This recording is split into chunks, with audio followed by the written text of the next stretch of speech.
Imagine you're the captain of a world-class destroyer. You're entering the Miyako Strait, feeling invincible behind billion-dollar sensors. Suddenly, a projectile slams into your hull at Mach 6. No warning. No heat signature for your sensors to track. And the slug that just crippled your ship. It costs less than a family SUV. It's Japan's new reality. While the world watched China build a massive 370-ship navy, Tokyo was quietly perfecting the impossible weapon. On the test ship JS Asuka, Japan just did what the US Navy couldn't. They took the railgun to sea and proved it works. We're talking Mach 6.5 velocity, 120 consecutive rounds, and 0 gunpowder. Beijing is shocked, because the math of the Pacific just changed. For the price of one single interceptor missile, Japan can now fire 100 hypersonic slugs that can't be jammed or outrun. The age of electromagnetic warfare isn't coming. It's already here. Japan's railgun fleet is real. While the world was distracted by carrier-killer missiles and stealth fighters, Japan was quietly shifting its entire naval strategy. This isn't just a science project anymore. It's a massive industrial mobilization.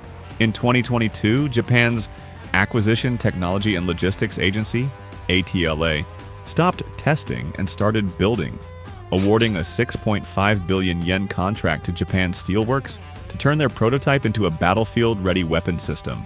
By the 2024 budget, that investment grew into a dedicated line item specifically for high-rate hypersonic railguns. But how do you fit a weapon that requires tens of megawatts of pulsed power onto a ship without it sinking or catching fire? Japan's engineers came up with a modular solution that is as brilliant as it is terrifying for their adversaries. During the 2023 sea trials on the 6,200-ton experimental ship JS Asuka, they didn't tear the ship apart to install batteries. Instead, they loaded 4 20-foot ISO shipping containers onto the deck. These power banks house the massive capacitor farms and cooling systems needed to fire the gun. This modularity is the key to Japan's 2030 plan. Tokyo isn't just building one super ship.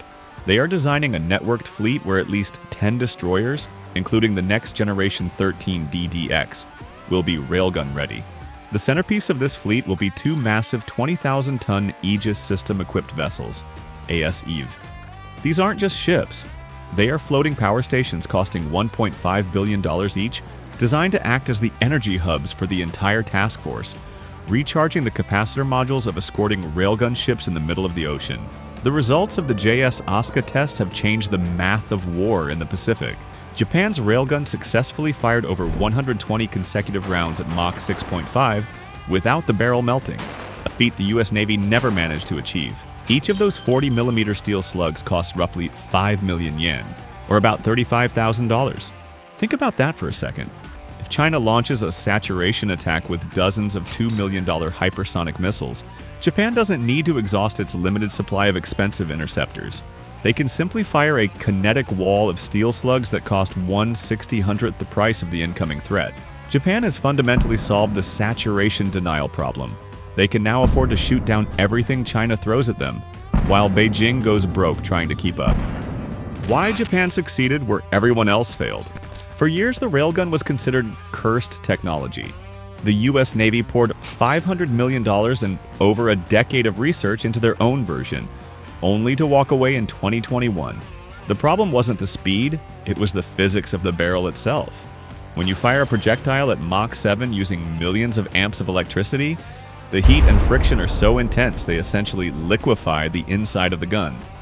American prototypes were burning out after fewer than 50 shots, making them useless for a sustained sea battle.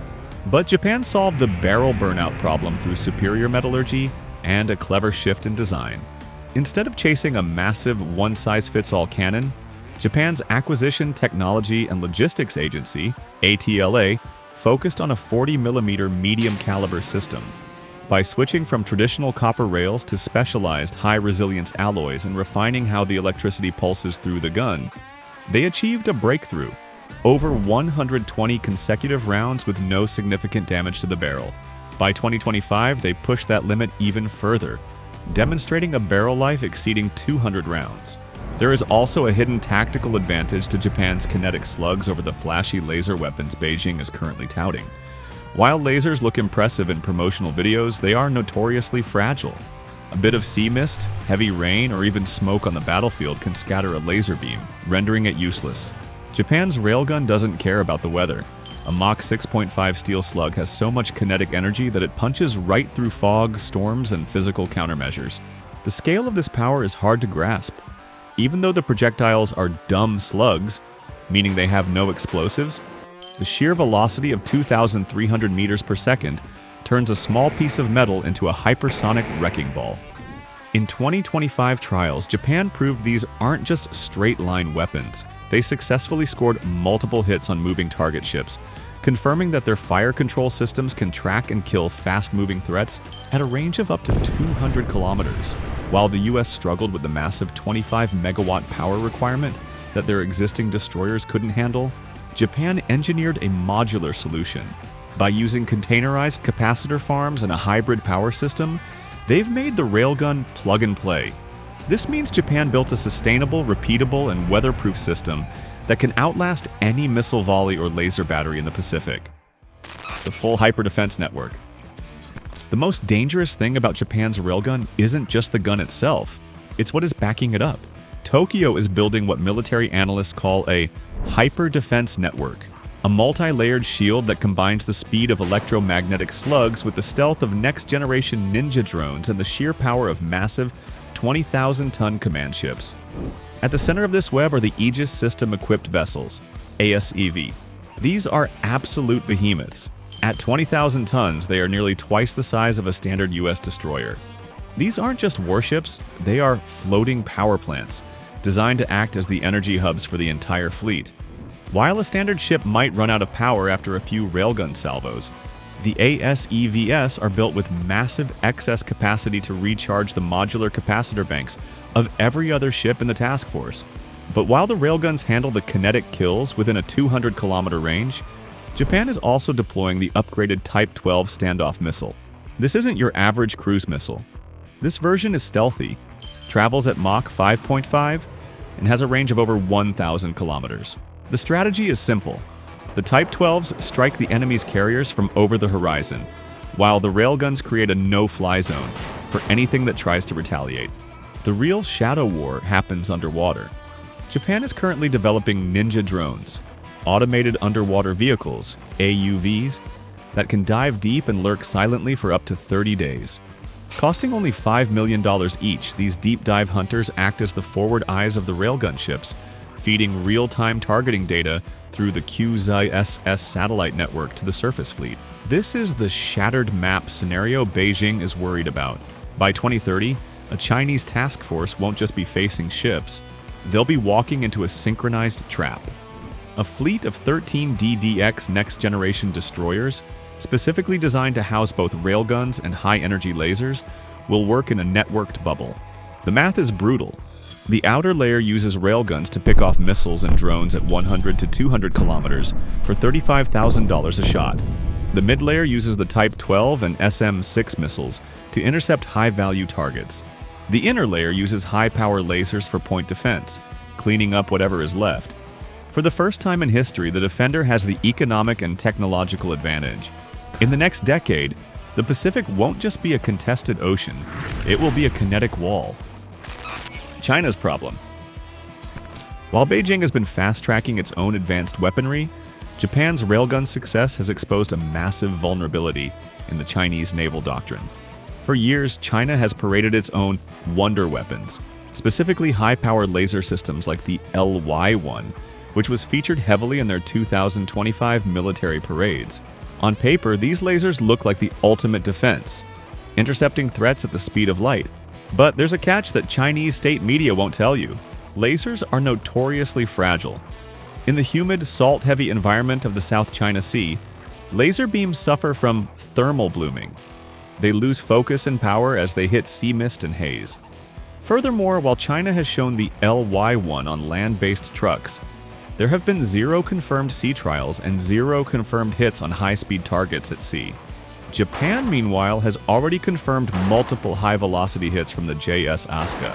Then there is the math of war, a calculation that currently looks like a nightmare for the People's Liberation Army Navy. To defend their fleet, China relies on massive interceptor missiles to stop incoming threats. Intercepting a hypersonic target currently requires high-end missiles, like the DF-17 or DF-26 variants, which can cost anywhere from $10 million to $15 million per shot. Now, look at the ratio math. Japan's railgun slugs cost roughly $35,000, 5 million yen each. If China launches a massive saturation volley, costing $250 million in high-end missiles, Japan can effectively neutralize that entire attack for about $500,000 in kinetic slugs. This isn't just a technological gap, it's an economic one. Japan is essentially creating denial zones across the Miyako Strait and the East China Sea. Every time a Chinese Type 055 destroyer enters these waters, it is entering a zone where Japan can afford to fire 100 times more shots than China can afford to intercept. Instead of the South China Sea becoming a safe lake for Chinese dominance, it is becoming a high-risk kill box, where the defender holds all the economic and kinetic cards. The message from Tokyo is clear. The age of gunpowder and expensive missile trades is coming to an end. The age of electromagnetic warfare is officially here. You want to see it? Hit subscribe and drop a like if you want to stay updated on the next phase of the Pacific Shadow War.